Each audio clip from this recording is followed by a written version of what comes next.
"You can no longer reach me," said the sky. How distant and unreachable the sky looks when you look up towards it.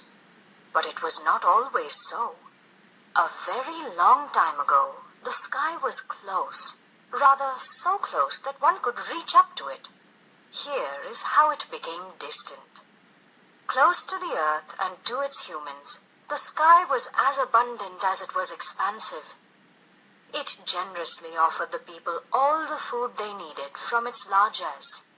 "I will feed you like a doting mother, and shall continue to do so for generations. Take whatever you need from me," said the sky, as it regarded the tiny earth kindly. Then it reached down towards them till it was only an arm's length away.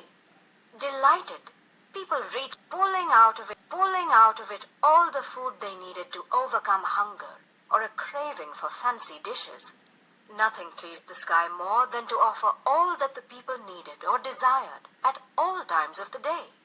There were light meals for breakfast and round meals for lunch and dinner. When the dazzling sun was high in the sky, the food it offered was spicy and exciting. In cold winters, people got pale and gently flavored cold dishes. At night, it offered bright little snacks from its starry reservoir for people to munch on. All that the people needed to do was to break off or snip off a bit of the sky for their needs. Everyone was happy. Time passed, and slowly people forgot that they needed to be thrifty and often broke off much larger chunks than they actually needed. They ate what they could and tossed aside the remaining into the flowing waters of the rivers or ditches. They stopped caring about how much they took. "Oh, there's plenty the sky deserves," they would say. "The sky can spare it." Thus began the thoughtless game of greed and waste. Still, the sky gave generously, and the people grabbed pieces of the sky greedily. But not for long. Just as a mother who, at times, loses her patience with her children, the sky became furious at such indulgence and waste. Its face darkened with grey clouds, and it spoke amidst the crack of lightning and thunder. "I have given you all that I have, but you have slighted me by wasting the precious food that I offered. Look! The signs of your carelessness and greed lie everywhere."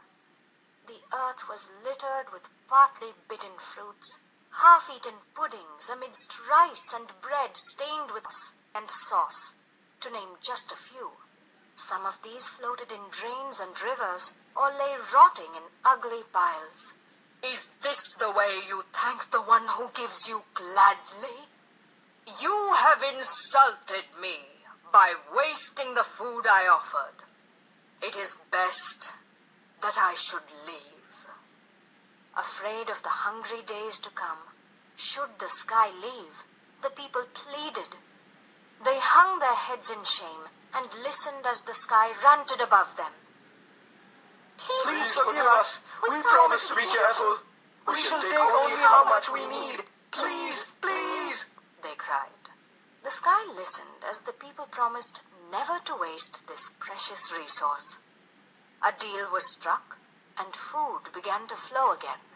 Happy days continued as people stuck to their word. The great festival came. It was a time for fun and frolic. People celebrated the evening with orange cream sunset, purplish plum puddings, and dark chocolate fudge. They took care to dish out only what each would be able to eat. They shared the delicious dishes. Not a glob of ice cream or fudge was wasted. But Adisi was different.